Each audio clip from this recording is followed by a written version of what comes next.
Good afternoon and welcome to SM Live, back for live stream Friday after skipping last week. This is our 13th SalesMaster live stream, so great to have you with us today. My name is Chris Stott, so good to see you. I've got Howard Cox with me. So Howard, how are you doing? You okay? Yeah, very well. Good afternoon, everyone. Excellent. We've got a good show planned for this afternoon, so hugely relevant, I think, at the minute, with campaigns being the focus. So, Howard, what are we going to be showing this afternoon? Yeah, so we're gonna jump straight into campaigns. So something really, top of the subjects at the minute that we've been having with a number of manufacturers and dealers. Really looking forward to showing everyone this one today. I think we've touched on it in previous sessions, but we're going to get into more of the detail today. So. Really looking forward to this one, and I think it will be a great feature to show everyone today. Fantastic. Okay, well, we're massively off the curve of normal today because we skipped last week, so my headphones aren't working, so I've got a massive echo going on that I'm trying to deal with at the minute, so I'll try not to hear my voice and just put them on to hear yours. So if you're new joining the channel today, please subscribe. We've got this as our method of sharing tips and tricks and how to get the most out of the SalesMaster platform. So just hit the subscribe channel on our YouTube page. We run these live streams usually every week. We didn't do it last week because of the end of the month. So it was obviously the last day it fell on. So, join the channel and we'll share all of the information to you to get you being super users and using SalesMaster and getting the most out of it as you can. Okay, right, well, I'm going to hand over to you, Howard, then, in that case, I think, because what's going on with my headphones.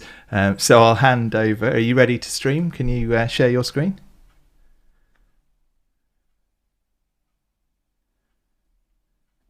I don't know if Howard can hear me. I've totally lost you now. Brilliant. So Howard can't hear me either. Fantastic. Can you hear me now? I'm going to switch mine. Hang on one second. He's going to switch headphones. Oh dear. Well, these are why these live streams are live. So we will edit this back on the channel when we push it out as a YouTube video. And hopefully Howard will be able to share his screen before I start sharing mine on campaigns. So.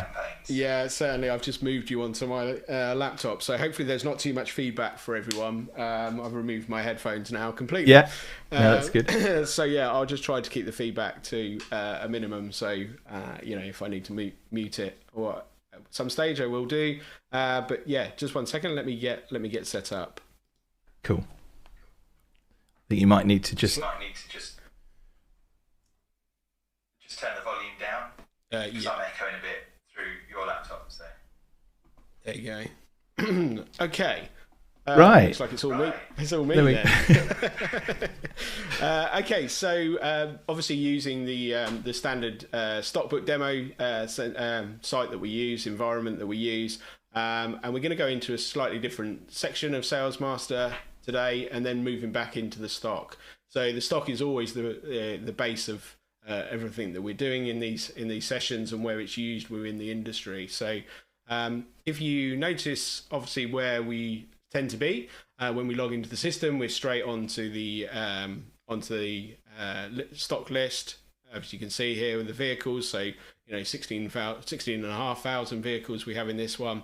But if I go and hover over the top of vehicles on the left hand side, you see there, it gives me a list of different areas different modules within SalesMaster or StockBook that I can go into.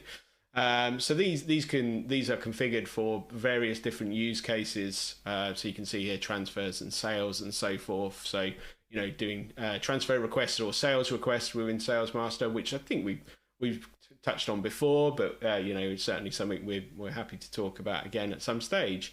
But today I'm going to be going into campaigns.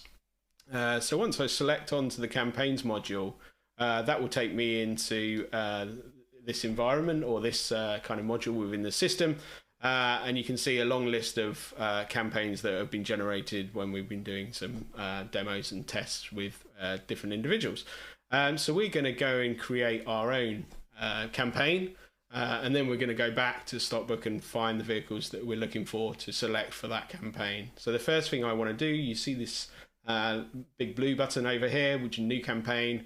As soon as I select onto that, it'll bring up the the names, all the information that I can put in for that campaign that I want to build. So I'm going to call this. I'm going to choose a different brand today, I think. So I'm going to call this Q2 Ford campaign. So I can name that as I require, whatever I need that to be. So I'm just going to put it as that for the minute.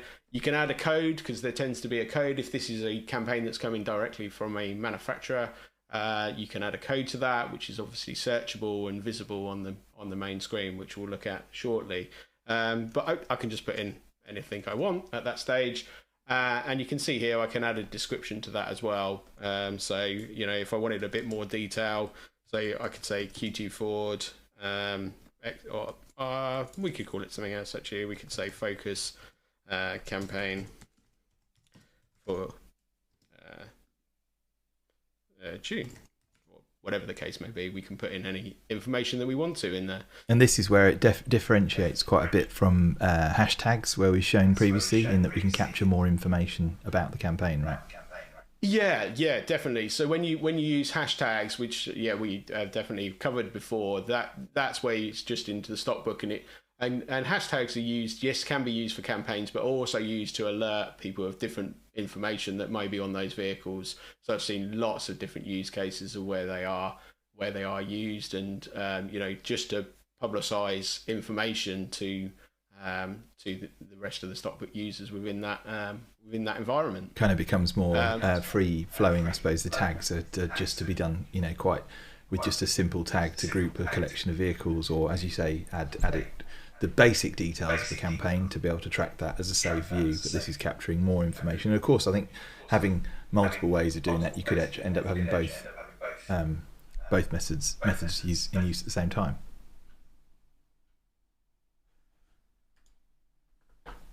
To the same vehicles. So lots of people ask that question when we're doing these kind of demonstrations and showcases, where you might want to have different bits of information, so you can have multiple on each vehicle. So got it, cool. Okay, well, we still seem to be getting a bit of audio challenges at the moment, so I'm not sure if that's any better in it, but have you got your laptop volume as low as possible, Howard, on the speakers? Yeah, I'm just gonna come off for a sec. Actually, I might have another way of just switching this. So just bear with me 1 second. Okay, yeah, sure. While he does that, I'll do a brief interlude. Try and think of something to do. If I could play these guitars, now would be a good time to do it. How are you doing? Is he? He's actually gone, I think. Fair play. How are you doing, Howard? You back? No. Yeah, I'm still here. Just 1 second. Oh, this could be a good point to say about the comments, actually, because I'm surprised we haven't had any rude comments about our professional show this afternoon. So Annette is with us, so she's moderating the chat. So if you have got anything, just put it in the YouTube chat, and we'll put that up on the screen. So if you've got any questions, particularly that we want us to go about on StockBook or on campaigns, then please put that on there, and we'll go for that. It says it won't let me comment in the chat. Well, that's quite good. So the moderator has been blocked. So I'm not quite sure how that's happened, but YouTube's perhaps changed something. But Steve York, he's put something on there. Even Disneyland has technical issues occasionally. That's very true, Steve. So Steve's managed to comment in it. So I think there is some.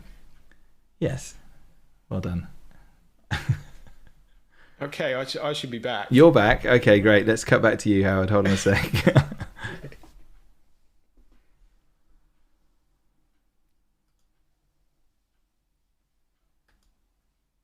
And Simon is asking for song requests. You've missed the opportunity for that, I'm afraid. Howard is now back, so yeah, we'll have to save that for another live stream. Come on then, mate. Let's do it. Okay, yeah, no problem. So we've added a description to this particular campaign. We've also got the ability to put a max volume of vehicles that we want to add to this campaign. So to keep it at that point. So that was a request from one of our clients or partners. So that's been added in as well. But if I just skip over that, you can see here that we can add a discount, so to reflect what that discount would be across this campaign. If there's obviously a discount applied to that. So, you know, I can add in 10% there, and that will just pull through. Okay, and the next one is to have a start and an end date. Of course, a campaign would tend to have that. So I'm just going to go straight for, I'm going to probably start it today. And as I mentioned, I think I've used Q2. So we're going to finish this one at the end of June, like so. So you can see we're just now capturing lots of information and key bits of information that we'd want to know historically as well, from you know, looking back over a campaign that we've gone through. And then I can make that inactive to not start the campaign yet, or I can make it active, or of course complete. So once the campaign's finished. So I'm just going to make this one active, and as soon as I save that, it will take me back to the main screen, and right at the top of the list you can see here the campaign that I added to that as well. So this would be a way of preloading campaigns ahead of the quarter or something, if you wanted to get that in and ready for the start of a new campaign or a new month or a new quarter, etc., and get those details captured before you actually start the campaign. Yeah, and I tend to see lots of our users using this to build those campaigns exactly as you say, prior to the go live. Especially if these vehicles are being shared across to multiple channels, you may want to build the campaign early. You've got the stock. You've got, you know, you can build the campaign in readiness for the live date of when that campaign's going to start. Brilliant. And what you'll notice on the display of this as well, you've got all the similar buttons that you'll be used to on the vehicle list view. So the ability to download that list of campaigns that we've got included. Column chooser also exists there.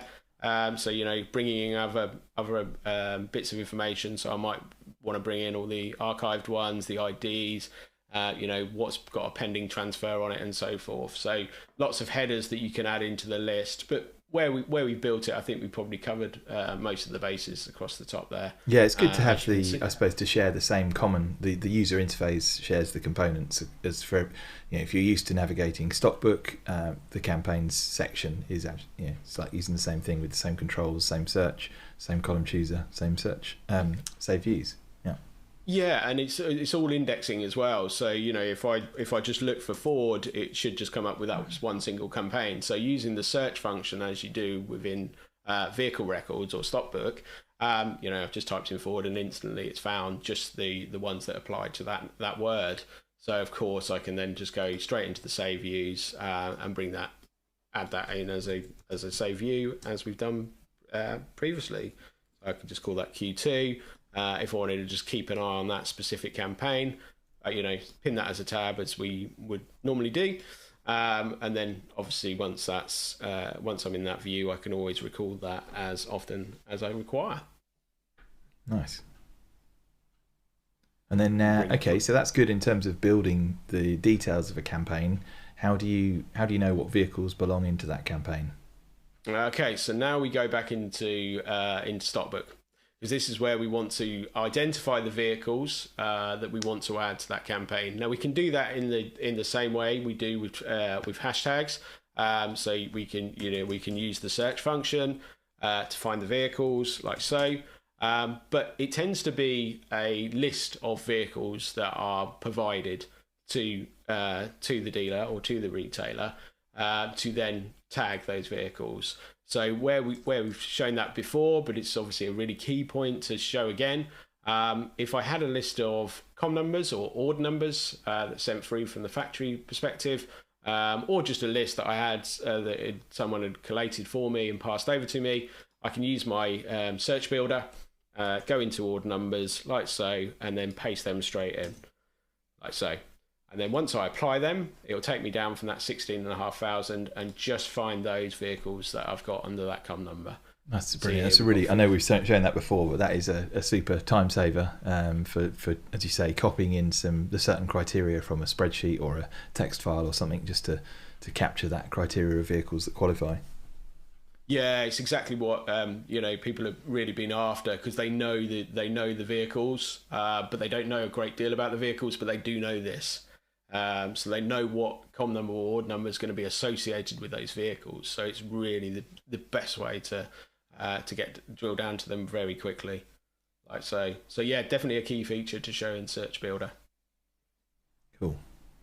Okay, so as we do when we tag a vehicle, or when we're going to look to either match a vehicle, cat match a vehicle, or do anything, or bulk update, all of those key features that we've demonstrated in the past, is I'm going to use the checkbox.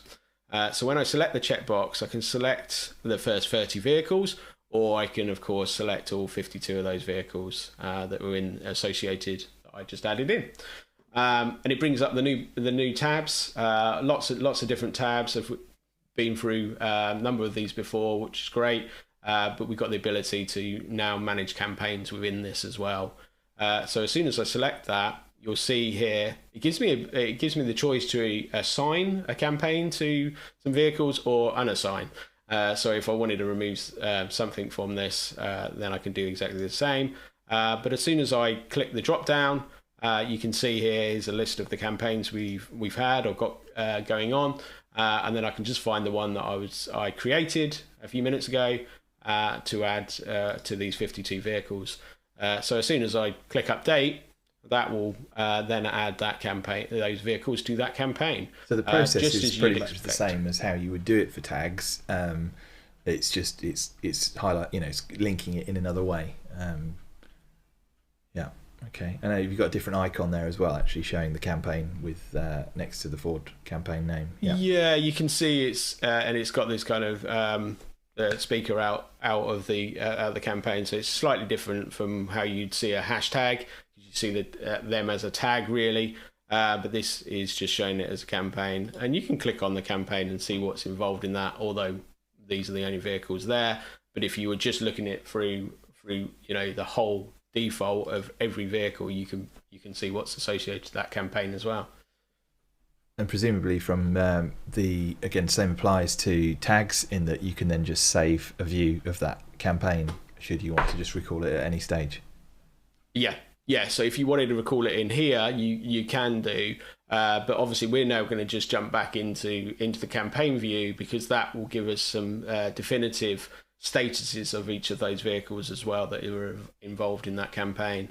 Okay, cool. So before we do that, let's just cut back to the camera a second then, because I think there's quite some good functionality that we've shown there. The different use cases, perhaps worth just spending a couple of minutes on that, because obviously we've talked it through as if you've got a special offer from a manufacturer in that case, and as a dealer or a retailer selected those vehicles and assigned them on your account. But there's many uses for campaigns with StockBook, isn't there, in terms of those, we've got a variety of whether it's a manufacturer use case, a finance use case, tactical use case. How can those different use cases coexist? Have you got we've configured it before, not just in a retailer but actually in a manufacturer environment for that kind of same functionality?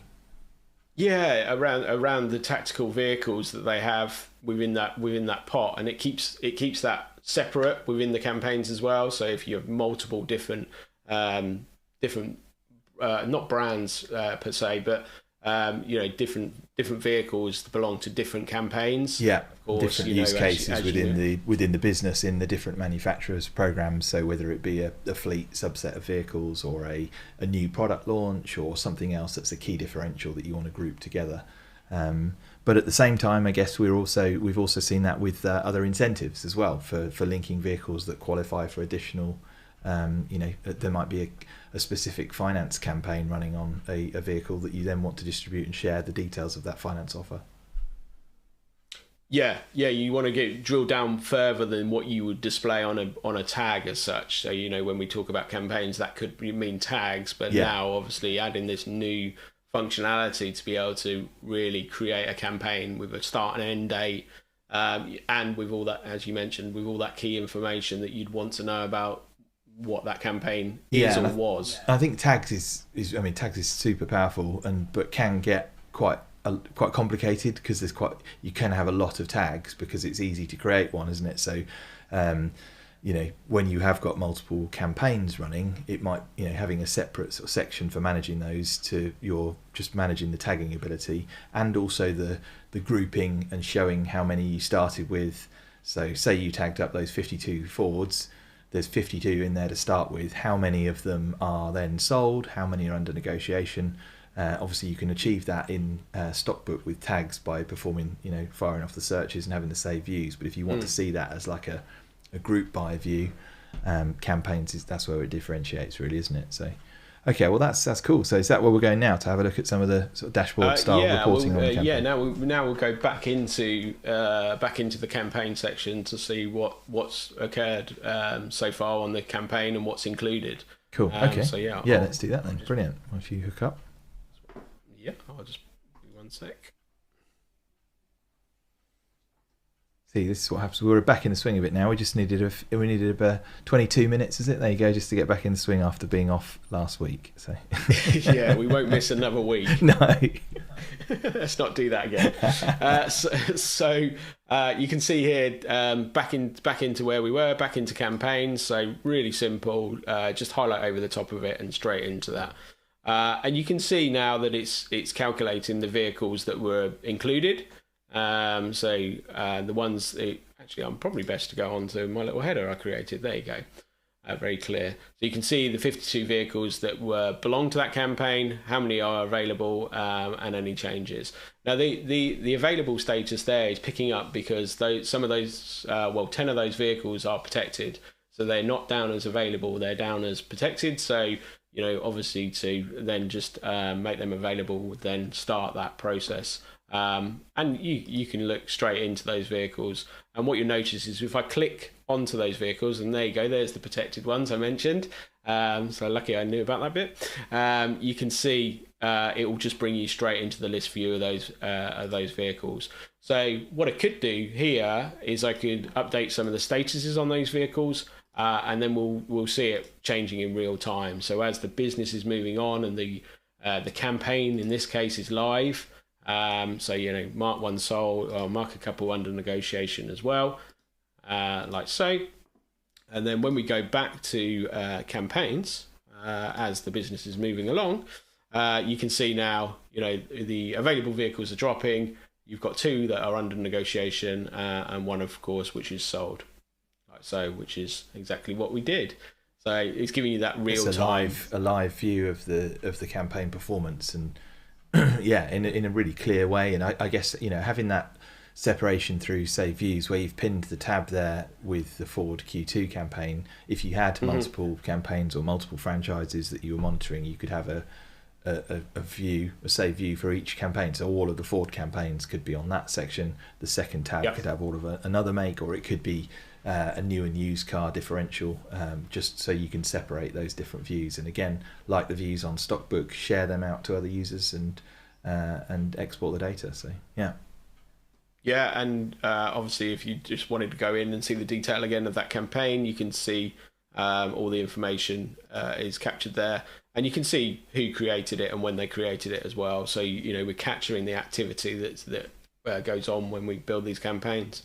I think it would be quite good to hear from you as well, actually, is in this area in particular. So if you are trying to use this, in your business, some of these fields that we've added here to capture, this is the first iteration of campaigns alongside StockBook. So as you want to sort of input more information about that campaign, that's obviously going to shape as we would further enhance the product to capture relevant information. Obviously that's the first iteration, as I say, with capturing the discount, the maximum volume, start and end dates. But other things that are useful to capture, please let us know, and we can consider those in terms of the product roadmap. So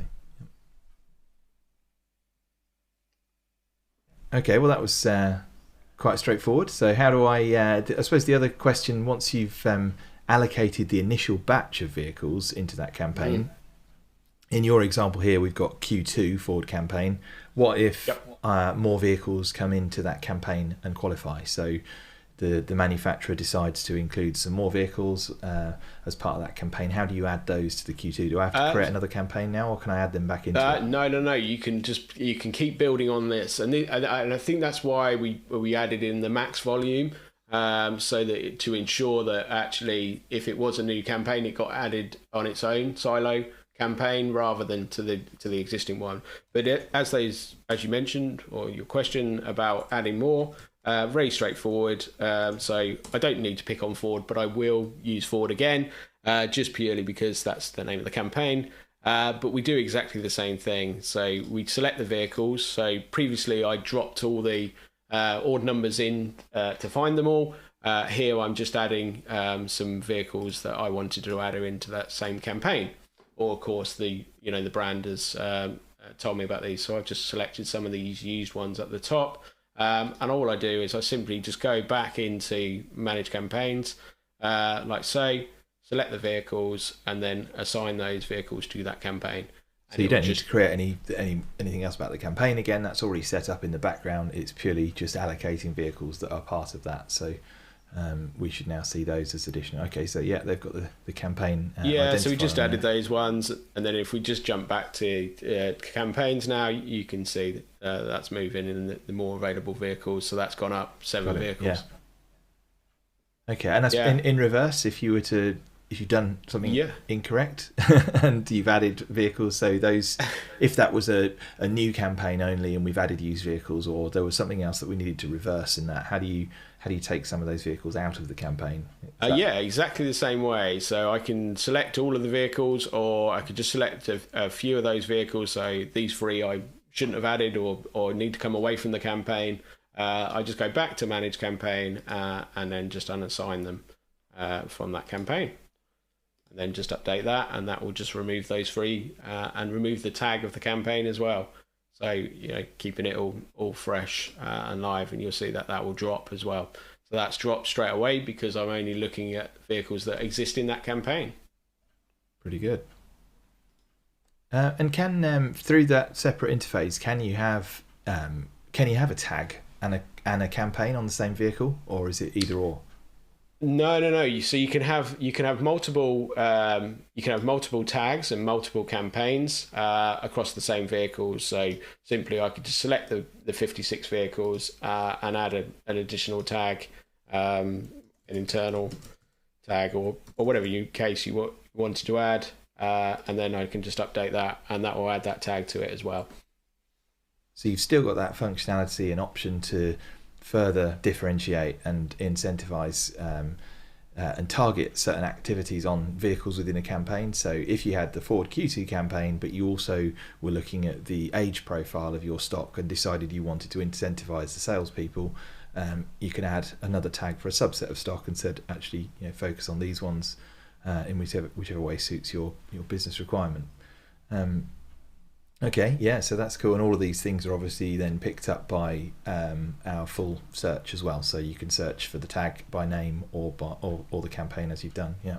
And if I just, I can just select on the tag, and it will just show me the vehicles that belong to that tag as well.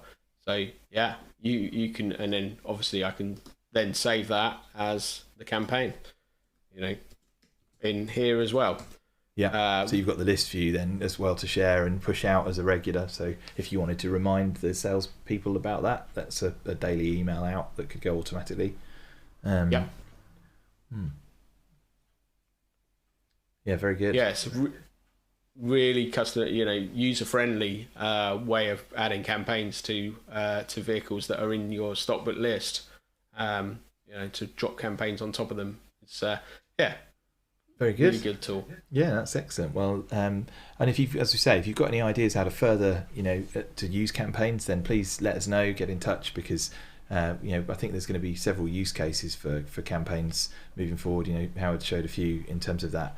The first base of the iteration on there, the campaign views, but other kind of reporting, how we'd want to trigger multiple campaigns that are running. Closing off the campaigns when they've finished. Having that kind of insight and information available to you in line with the real-time stock. As with everything in SalesMaster, it's designed to be the master inventory, so it's all about real-time stock and live availability. So the campaigns work in exactly the same way. It's always going to give you the latest position of the vehicles assigned to that. Great. Okay. Well, that's half an hour done already. Wow, that went quick. So we'll go back to the cameras now, Howard. Then, and thank you for taking us through that. It's we made it after some challenges getting used to the tech again. Thanks for sticking with us if you have. But please get in touch with us. Let us know any comments around what we've covered today. We'll be back next week, so look out for that. And if you haven't already, please click subscribe and join the channel, and then we'll welcome you for the show next week. So thanks very much for tuning in. Have a great weekend. Bye for now.